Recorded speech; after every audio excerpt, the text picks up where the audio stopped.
tonnerre. Personne ne l'attendait. Pourtant, c'est lundi un village stratégique que beaucoup croyaient perdu et repassé sous contrôle des Wazalendo.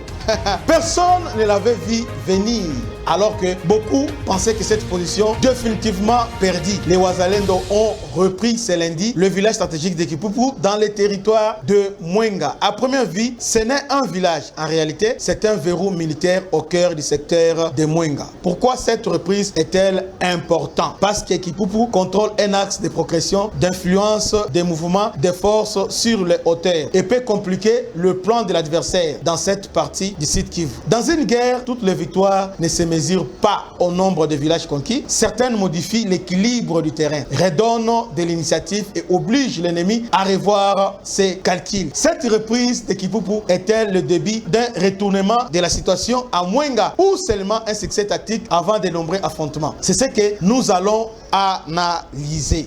Tout le monde regarde Kamituga, moi je regarde la carte. Parce que c'est la carte qui explique cette guerre. On parle de village, moi je vais vous parler de géographie. Parce qu'avant de conquérir une ville, une armée cherche d'abord à contrôler les routes, les hauteurs, les infrastructures et des ressources. C'est exactement ce que montre la carte du site Kivu.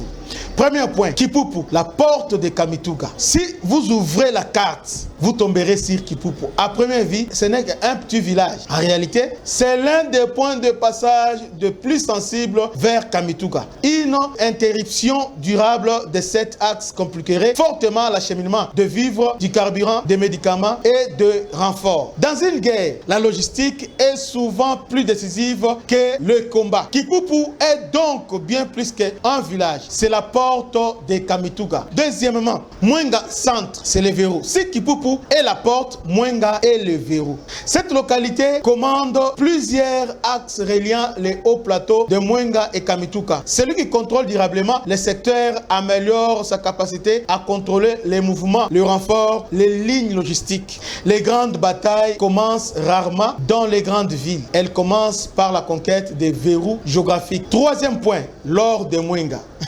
Une guerre ne se mène pas uniquement pour les terrains, elle se mène aussi pour les ressources. Les rapports du groupe d'experts des Nations Unies et les sanctions du département du Trésor des États-Unis décrivent comment l'exploitation et les commerces illicites des ressources minières dans l'Est de la République démocratique du Congo peuvent contribuer au financement des groupes armés et évoquent des réseaux liés au conflit. Mwenga figure parmi les territoires les plus riches à nord du sud Kivu.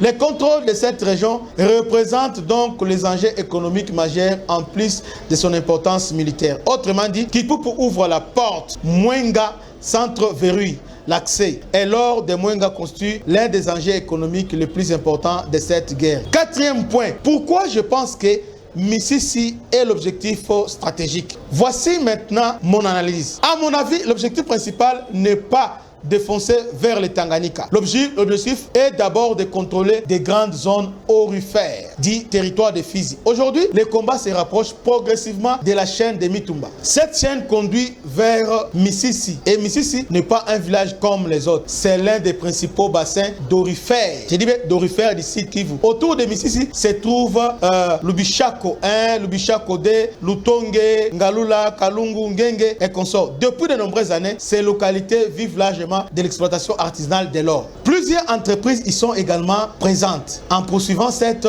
progression, les forces présentes dans la zone se rapprochent aussi de Bendera et Mapanda, où se situe un centre hydroélectrique qui alimente une partie importante de la province du Tanganyika. C'est pourquoi, selon mon analyse, la progression observée répond autant à une logique économique et stratégique à une logique militaire. Les contrôles durables des zones minières, des axes routiers et des infrastructures énergétiques offriraient un avantage considérable à tout acteur engagé dans les conflits, notamment les M23. Certains chercheurs et observateurs estiment une telle dynamique pourrait à terme favoriser une forme de contrôle territorial durable dans les régions les plus riches en ressources naturelles. Alors, lorsque vous regardez cette guerre, ne regardez pas seulement le ville. Regardez les routes, regardez les verrous, regardez les mines. Parce qu'en Afrique centrale, la géographie et les ressources expliquent souvent les batailles avant même que les armes ne parlent. La véritable question n'est pas donc seulement qui avance, la véritable question est vers quoi avance-t-on? Restez branchés, à la prochaine.